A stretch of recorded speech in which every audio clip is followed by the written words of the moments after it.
जय लक्ष्मी माता. ओम नमो भगवते वासुदेवाय. श्री विष्णू पुराण चतुर्थ अंश अध्याय 45. समंतक मण्याची कथा. सत्राजिताचा जन्म झाला ती कथा मी तुम्हाला पूर्वीच सांगितली आहे. असे म्हणून श्री पराशर मुनी पुढील कथा सांगू लागले. सत्राजिताला भगवान सूर्य प्रसन्न झाले हेही पूर्वी सांगितले होते.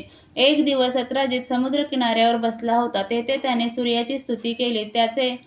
त्याने तन्मयतेने केलेली आराधना पाहून भगवान सूर्य त्याच्या समोर प्रकट झाले. त्यावेळी त्यांचे स्पष्ट दिसणारे स्वरूप पाहून सत्राजित म्हणाला, अग्नीच्या गोळ्याप्रमाणे मी जसे तुमचे स्वरूप आकाशात पाहतो तसाच रूपात मला तुम्ही दर्शन देत आहात. या रूपात तुमचे काहीच वैशिष्ट्य मला दिसत नाही.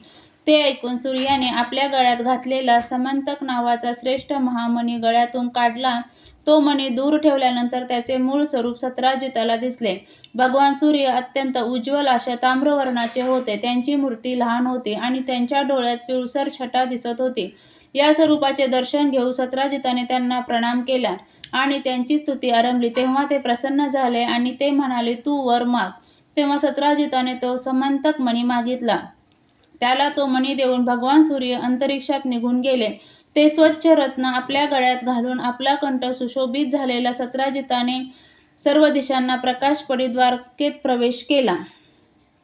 ते पाहून भगवान श्रीकृष्णाकडे जाऊन लोकांनी सांगितले की भगवान सूर्य आपल्या दर्शनाला आले आहेत. श्रीकृष्णाने त्याला पाहिले आणि म्हटले, हा तर सत्राजित आहे, तो सूर्य नाही. सूर्याने दिलेला समंतक मण्याचा नावाचा मणी त्याने आपल्या गळ्यात घातला आहे म्हणून तो तसा दिसत आहे.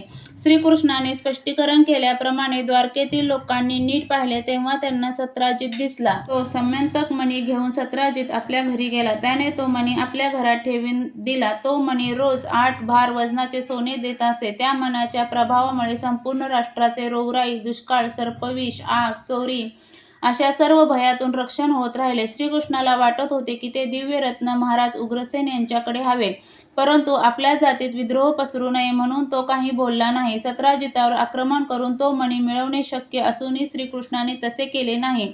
सत्राजिताला कुणकुण लागली की भगवान श्रीकृष्णाला तो मणी हवा आहे.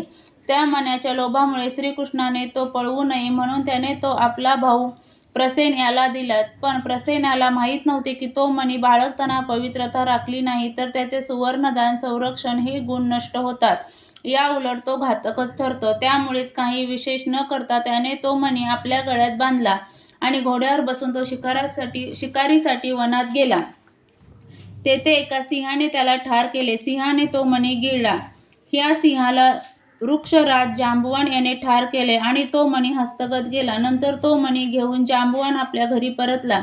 आपल्या सुकुमार नावाच्या एका मुलाला खेळण्यासाठी म्हणून तो मणी त्याने दिला.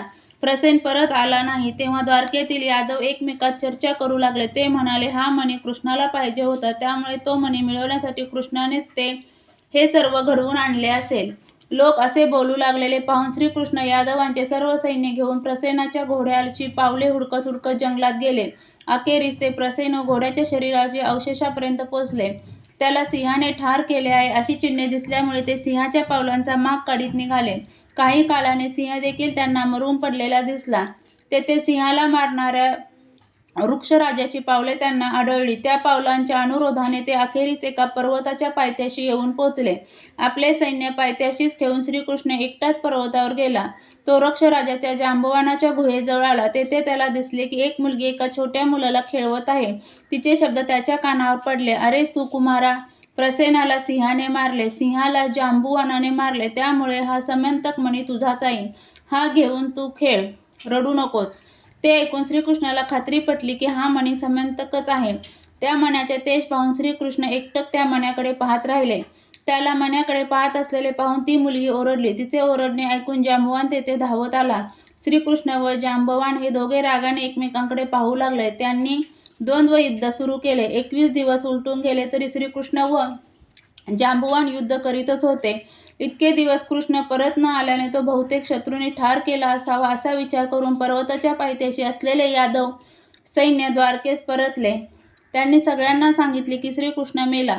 त्यामुळे श्रीकृष्णाची मरणोत्तर कर्मे त्यांच्या बांधवांनी करून टाकली. इकडे श्रीकृष्णाने अखेरीस जांबवानाला हरवले तेव्हा तो श्रीकृष्णास प्रणाम करून म्हणाला, हे भगवान, तुम्ही अजिंक्य. तुम्हाला देव व मानव जे ते जिंकू शकत नाही ते आमच्यासारख्याचे काय. माझी आता खात्री झाली आहे की आमचे स्वामी प्रभू रामचंद्र यांच्याप्रमाणेच आपण सकल विश्वाचे स्वामी आहात. जांबवानाने असे म्हटल्यावर श्रीकृष्ण प्रसन्न झाले. तेव्हा जांबवानाने आपल्याकडे भगवान विष्णूचा अंश अतिथी म्हणून आलेला पाहून त्याला आपल्या कन्येचे दान दिले आणि समंतक मणी देखील भेट म्हणून दिला. त्याची मुलगी जांबवती व समंतक मणी घेऊन श्रीकृष्ण द्वारकेस परतला. तो आलेला पाहता द्वारकेतील लोक अतिशय आनंद झाले. सर्वजण त्याला प्रणाम करायला आले. अशा रीतीने एकत्र जमलेल्या यादवांना समंतक मणी आणि प्रसेन कसे नाहीसे झाले होते ते त्याने स्पष्ट करून सांगितले आणि सत्राजितला समंतक मणी देऊन टाकला. अशा रीतीने श्रीकृष्णाने आपल्यावर आलेला चोरीचा खोटा आळ धुवून काढला. सत्राजिताला वाटले की आपण उगीच श्रीकृष्णावर आळ घेतला. त्याने आपली मुलगी सत्यभामा हिचा विवाह त्याच्याशी करून दिला. त्यामुळे अक्रूर, कृतवर्मा, शतधन्वा हे यादव सत्रजित व श्रीकृष्ण यांचे वैरी बनले. कारण सत्यभामा आपणास द्यावी असे त्यांना वाटत होते. त्यामुळे आपला अपमान करून त्याने ती श्रीकृष्णाला दिली आहे असा विचार केल्याने त्यांनी ठरवले की आपण सत्राजिताला ठार करावे, म्हणजे आपल्याला समंतक मणी देखील मिळेल. त्याप्रमाणे पुढे संधी साधून शतधन्वाने झोपलेल्या सत्राजिताला ठार केले आणि समंतक मणी घेतला. त्यावेळी पांडवांच्या मदतीसाठी श्रीकृष्ण वारणावत नगरात गेला होता. सत्रजित ठार झाल्यावर सत्यभामा रथात बसून तेथे गेली. तिने त्याला सांगितले की शतधन्व्याने तिच्या पित्याची हत्या करून समंतक मणी देखील पळवला आहे. श्रीकृष्णाने बलरामाकडे जाऊन घडलेली हकीकत सांगितली. तो म्हणाला, प्रसेन व सत्राजित हे दोघेही आता ठार झालेले आहेत. त्यामुळे आपण शतधन्व्याचा वध केल्यावर आपल्या दोघांचा त्या मण्यावर अधिकार राहील. बलरामालाही पटले. कृष्ण आणि बलराम एका रथात बसून शतधन्वावर चाल करून गेले. ते येत आहेत हे समजल्यावर मदतीसाठी तो कृतवर्म्याकडे गेला. पण श्रीकृष्ण बलराम यांना मी हरवू शकणार नाही असे म्हणून कृतवर्म्याने त्याला अक्रूराकडे पाठवले. अक्रूर म्हणाला, बलरामाला श्रीकृष्णाला कोणीच हरवू शकणार नाही. मी देखील त्यांना हरवू शकणार नाही. तुझे रक्षण करायला मी असमर्थ आहे. तेव्हा शतधन्वा म्हणाला, ठीक आहे, पण तू हा समंतक मणी तरी सांभाळशील काय. तेव्हा अक्रूर म्हणाला, एका अटीवर, तू मेलास तरी हा मणी माझ्याकडे आहे हे कोणाला समजता कामा नये. शतधन्वा म्हणाला, ठीक आहे, मी कोणाला सांगणार नाही. अखेरी शतधन्वाने समंतक मणी अक्रूराकडे ठेवला आणि तो एका अत्यंत वेगवान घोडीवर बसून पळून गेला. रथात बसलेला कृष्ण बलराम त्याचा पाठलाग करू लागले. मिथिलेच्या वनापर्यंत शतधन्व्याची घोडी पळाली. तेथे तिची शक्ती संपली व ती तेथेच मरण पावली. मग शतधन्वा स्वतःच्या पायांनी पळू लागला. ते पाहून श्रीकृष्ण म्हणाला, हे बलरामा, तुम्ही रथावर बसा, त्याला मी बघून घेतो. ठीक असे बलराम म्हटल्यावर श्रीकृष्ण रथातून उतरले. त्यांनी शतधन्व्याचा 2 कोस पाठलाग केला आणि अखेरीस आपले चक्र सोडून शतधन्व्याचे मुंडके उडवले. परंतु त्याच्याजवळ बरेच शोधूनही समंतक मणी मिळाला नाही. शतधन्व्याचा वध उगीचच झाला. त्याच्याजवळ समंतक मणी मिळाला नाही असे श्रीकृष्णाने बलरामाला सांगताच बलराम अतिशय रागावले. श्रीकृष्ण खोटे सांगतो आहे असे त्यांना वाटले आणि ते म्हणाले, तुझा धिक्कार असो. तू अत्यंत धनलोलूप आहेस. तू माझा भाऊ म्हणून केवळ मी तुला क्षमा करतो. तुला ज्या मार्गाने जावयाचे असेल त्या मार्गाने तू जा. तुझ्याशी, द्वारकेशी वा इतर कोणत्याही बांधवांशी माझा आता काही संबंध नाही. बलरामाची अनेक प्रकारे समजूत काढूनही त्याला पटले नाही आणि तो विदेह नगरीस निघून गेला. बलराम तेथे पोचल्यावर राजा जनकाने त्याचे स्वागत केले, अर्ध्य दिले आणि आपल्या घरी ठेवून घेतले. इकडे श्रीकृष्ण द्वारकेस परतले. राजा जनकाकडे बलराम जितके दिवस राहिले तितके दिवस धृतराष्ट्राचा पुत्र दुर्योधन यांच्याकडून गदायुद्ध शिकत होते. 3 वर्षे झाले. समंतक मणी श्रीकृष्णाजवळ नाही हे जाणणाऱ्या बभ्रू, उग्रसेन अशा यादवांनी तेथे येऊन बलरामाला शपथ घेऊन सांगितली की श्रीकृष्ण निर्दोष आहे. ध्यानधारणा करण्यात प्रवीण अक्रूराकडे समंतक मणी आला होता. तो त्या मण्यापासून मिळणाऱ्या सोन्याच्या साहाय्याने यज्ञ व इतर धार्मिक कर्मे करू लागला. त्या मण्याच्या प्रभावाने द्वारकेत रोग, दुष्काळ अशी संकटे अनेक वर्षे आली नाहीत.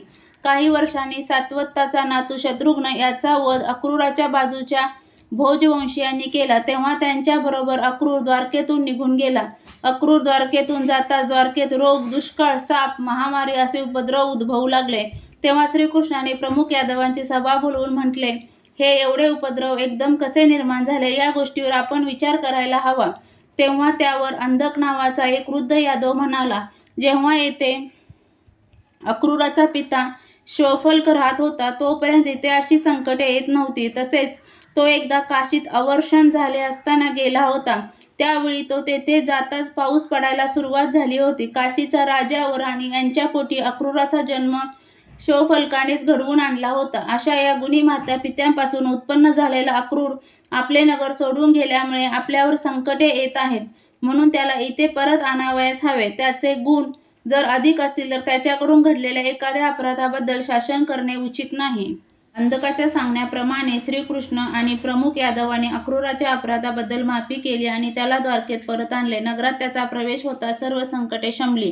ह्यामुळे श्रीकृष्णाने अनुमान काढले की ह्याच्याकडे समंतक मणी असावयास हवा. तसेच अक्रूर सारखे एकापाठोपाठ एक यज्ञ करीत सुटला आहे. त्याला लागणारे द्रव्य त्याच्याकडून कोठे आले, म्हणजेच त्याच्याकडे निश्चित समंतक मणी आहे यात शंका नाही. याच कारणाने त्याने सर्व यादवांना एकत्र जमवले आणि आपले विचार त्यांना सांगितले. अखेरीस श्रीकृष्ण नाटकीपणे म्हणाला, हे दानपते, शातधन्वाने समंतक मणी तुला कसा दिला ते सर्व आम्हाला माहीत आहे. आता आपल्या संपूर्ण देशावर उपकार करीत असणारा तो मणी तुझ्याकडे असला म्हणून कोठे बिघडले, कारण त्याच्या प्रभावामुळे निर्माण होणारी फळे आपण उपभोगत आहोत. मुद्दा एवढाच की बलरामाचा माझ्यावर संशय आहे की तो मणी मी घेतला आहे, म्हणून तू फक्त एकदा तो मणी त्याला दाखवशील तर बरे होईल. अक्रूर विचारात पडला. अखेरीस त्याने सारासार विचार करून श्रीकृष्णाला म्हटले, हे भगवंत, शतधन्वाने तो मणी मला दिला होता. त्याचा मृत्यू झाला आणि तेव्हापासून मी अतिशय काळजी घेऊन तो मणी सांभाळून ठेवला आहे. त्याचे संरक्षण होण्याच्या विचाराने मला त्रासच होत आहे. त्यामुळे मी कोणतेही भोग भोगू शकत नाही. त्यामुळे मी थोडाही सुखी नाही. मी आपण होऊन ही गोष्ट आपल्याला सांगितली नाही, कारण मला वाटले की तुम्हाला वाटेल राष्ट्राच्या उपयोगी पडणाऱ्या गोष्टीचा छोटासा भारही अक्रूर सहन करू शकत नाही काय. या समंतक मणी घ्या, तो आपलाच आहे. तुम्ही त्याचा स्वीकार करा आणि मग वाटल्यास दुसऱ्या कोणालाही द्या. असे म्हणून अक्रूराने आपल्या कपड्याच्या आत लपवून धारण केलेला समंतक मणी बाहेर काढला आणि सभेसमोर ठेवला. तो मणी बाहेर काढताच ती सभेची जागा तेजस्वी प्रकाशाने भरून गेली. अक्रूर म्हणाला, हा मणी ज्याचा असेल त्याने घ्यावा. तो मणी पाहून सगळे यादव आश्चर्यचकित झाले. बलराम, सत्यभामा हे दोघे त्या मण्याबाबत उत्सुक दिसले. ते पाहून श्रीकृष्णाला बैल आणि चाकाच्या मध्ये सापडल्यासारखे वाटले. तो अक्रूराला म्हणाला, माझ्यावरचा हा मणी चोरल्याचा संशय धुवून काढण्यासाठीच मी हा सभेपुढे बाहेर काढला आहे. त्यावर माझा व बलरामाचा समान अधिकार आहेच. तसेच सत्यभामेचे हे पितृधन असल्यामुळे तिचाही अधिकार आहे. त्याखेरीज मात्र कोणाचाही अधिकार नाही. हा मणी ब्रह्मचर्य पाळून सुचरबीत असणाऱ्या व्यक्तीने धारण केला तरच तो राष्ट्रास हितकारक होतो, अन्यथा तो धारण करणाऱ्याचा घात होतो. मला 16,000 राण्या असल्याने मी तर तो धारण करू शकत नाही. तसे सत्यभामाही तो धारण करण्यास असमर्थ आहे. बलरामाला जर तो मणी आपल्याकडे ठेवायची इच्छा असेल तर त्यांनी तो धारण करावा, मात्र त्यासाठी त्यांना मदिरा, पान वगैरे भोग घेणे बंद करावे लागेल. हे अक्रूरा, सर्व लोकांना माहीत आहे की हा मणी धारण करण्याचे सामर्थ्य आपणातच आहे. तेव्हा हे दानपते, सर्व राष्ट्राचे हित करणारा हा मणी तूच पहिल्याप्रमाणे धारण कर. त्याने असे म्हटल्यावर अक्रूराने तो मणी आपल्या गळ्यात बांधला. त्या मनाच्या तेजामुळे तो सूर्यासारखा तेजस्वी दिसू लागला. श्रीकृष्णावरील खोटा आळ दूर होण्याची ही कथा जो कोणी मनुष्य लक्षात ठेवतो त्याला कधीही कोठेही खोटा कलंक लागत नाही. त्याची सर्व इंद्रिये शक्तिमान राहतील आणि तो संपूर्ण पापातून सुटेल. अध्याय 46. यदुवंशाचे वर्णन. अनकदुंदुभी उर्फ वसुदेव यास पौरवी, रोहिणी, मदिरा, भद्रा, देवकी अशा अनेक पत्नी होत्या. त्यापैकी रोहिणीच्या पोटी बलभद्र उर्फ बलराम, षट, सारण, दुर्मद असे अनेक पुत्र जन्मले. त्याचप्रमाणे भद्राश्व, भद्रभाऊ, दुर्दम हेही भूतादी जन्मले. तसेच मदिरेच्या पोटी पंद, उपनंद, कृतक हे पुत्र जन्मले. भद्रेच्या पोटी उपनिधी, गद असे अनेक पुत्र जन्मले. वैशालीच्या पोटी कौशिक नावाचा एकच पुत्र जन्मला. तर देवकीच्या पोटी कीर्तिमान, सुषेण, उदायू, भद्रसेन, रुजदास आणि भद्रदेव हे असे 6 पुत्र जन्मले. या 6ही जणांना कंसाने ठार केले. भगवंताने प्रेरणा दिल्यामुळे योगमायेने देवकीचा 7वा गर्भ रोहिणीच्याकडे स्थापित केला. त्याचेच नाव संकर्षण पडले. अखेरीस देवकीच्या पोटी विष्णूचा अवतार वासुदेव म्हणून आला. हाच कृष्ण होय. त्याचवेळी योगनिद्रेने नंद आणि यशोदा यांच्या पोटी जन्म घेतला. त्यावेळी सर्व चराचर प्रसन्न झाले. सूर्य, चंद्र आणि ग्रहांनी परिपूर्ण झाले. अधर्म नष्ट झाला, भय नष्ट झाले. त्यांनी अवतार घेऊन सर्व विश्वाला चांगल्या मार्गाने जाण्याची प्रेरणा दिली. भगवान श्रीकृष्ण मृत्यूलोकात अवतरले. त्यांना 16,101 राण्या होत्या. त्यामध्ये रुक्मिणी, सत्यभामा, जांबवती, चारुहासिनी इत्यादी 8 राण्या प्रमुख होत्या. त्यांना 1,80,000 पुत्र होते. त्यापैकी प्रद्युम्न, चारुदेष्ण, सांब इत्यादी 13 पुत्र प्रमुख मानले जातात. त्या पुत्रांपासून विस्तार पावत शेकडो हजारोंच्या संख्येने यदुवंश उर्फ यादव निर्माण झाले. मृत्यूलोकात निर्माण झालेले राक्षस प्रजेला उपद्रव देणारे राजे बनले होते. त्यामुळे त्यांचा संहार करण्यासाठी देवदेवतांनी यादव रूपाने जन्म घेतला होता. त्यांचे नेतृत्व करण्यासाठी विष्णूंचा हा श्रीकृष्ण अवतार झाला. पराशर म्हणाले, अशा प्रकारे मी तुला यदुवंशाचे थोडक्यात वर्णन ऐकवले आहे. अशाच तऱ्हेने पराशराने मैत्रियास दुर्वसु वंश, ध्रुववंश, अनुवंश, पुरुवंश, कुरुवेश, इक्ष्वाकु वंश, मगध वंश अशा वंशाची वर्णने सांगितली. त्यात कोणकोणते राजे होऊन गेले तेही त्यांना सांगितले. त्यापैकी एक राजा विचित्रवीर्य, याला धृतराष्ट्र व पांडू असे 2 पुत्र झाले. तसेच त्याचा अनरूस पुत्र विदुर हाही जन्मला. धृतराष्ट्राला गांधारीकडून दुर्योधन, दुःशासन वगैरे 100 पुत्र झाले. हेच कौरव होत. बृहरथाच्या मगध वंशातील वंशजात जरासंध हा प्रसिद्ध राजा होता. मगध वंशाने अनेक वर्ष पृथ्वीवर राज्य केले. महापद्म आणि त्याची मुले राज्य करीत असता कौटिल्य नावाच्या पंडिताने त्या वंशाचे गादीवरून उच्चाटन केले आणि मौर्य घराण्यास गादीवर आणले. त्यापैकी पहिला राजा चंद्रगुप्त होता. चंद्रगुप्ताचा पुत्र बिंदुसार व त्याचा पुत्र अशोक होता. सम्राट अशोकाच्या नंतर मौर्य वंशात अनेक पराक्रमी राजे होऊन गेले. त्या मौर्य वंशानंतर मुंग वंशातल्या 10 राजांनी तेथे राज्य केले. यानंतर अनेक वंशातल्या अनेक राजांनी तेथे राज्य केले. पुढे पुढे कलियुगाच्या अखेरीस अत्यंत लोभी राजांच्या राज्यकारभारास वैतागून प्रजा डोंगरातल्या गुहेमध्ये जाऊन रानावनात राहू लागले. कंदमुळे खाऊन, वल्कले नेसून अत्यंत कष्टमय जीवन जगू लागले. लोक अत्यंत क्षीण होतील. अशा रीतीने सर्व चराचर जेव्हा क्षीण होईल तेव्हा कलियुगाचा नाश होईल. अशा रीतीने सर्व चराचर जेव्हा क्षीण होईल तेव्हा कलियुगाचा नाश होईल. त्याच वेळी विष्णूंचा कल्की हा अवतार येईल. त्या अवतारात ते सर्व दुष्टांचा व अधर्माचा नाश करतील आणि कलियुग संपेल. चंद्र आणि सूर्य पुष्प नक्षत्रात स्थिर होऊन जेव्हा एकाच वेळी एका राशीत येतील तेव्हा सत्ययुग सुरू होईल. अशा या कलियुगाची सुरुवात श्रीकृष्ण जेव्हा आपला अवतार संपवून स्वतःच्या धामास परतले तेव्हा झाली. कलियुगाचे आयुष्य 3,60,000 मानवी वर्षांचे होय. त्यानंतर 1200 दिव्य वर्षे गेल्यावर पुन्हा सत्ययुग होईल. ज्या राजांनी अनेक वर्ष तप केले, अनेक यज्ञ केली, त्या बलराम व वीर राजांच्याच कथा काळाच्या ओघात टिकल्या आहेत. जे राजे स्वच्छंदी होते ते काळरूपी अग्नीत भस्म झाले. त्यांनी जिंकलेले वैभव किंवा भोगलेले भोग काळाच्या एकाच कटाक्षाने सारे नष्ट झाले. जणू काही हे राजे कधी झालेच नव्हते. म्हणून बुद्धिमान माणसाने आपली मुले बाळे, जमीन जुमला, घरे ढुरे वगैरे गोष्टी तर सोडाच, पण आपल्या स्वतःच्या देहावरी ममता कधी करू नये. ओम नमो भगवते वासुदेवाय. चतुर्थ अंश समाप्त. आज इथेच थांबते. व्हिडिओ आवडला असेल तर लाईक, शेअर, सबस्क्राईब नक्की करा. जय लक्ष्मी माता.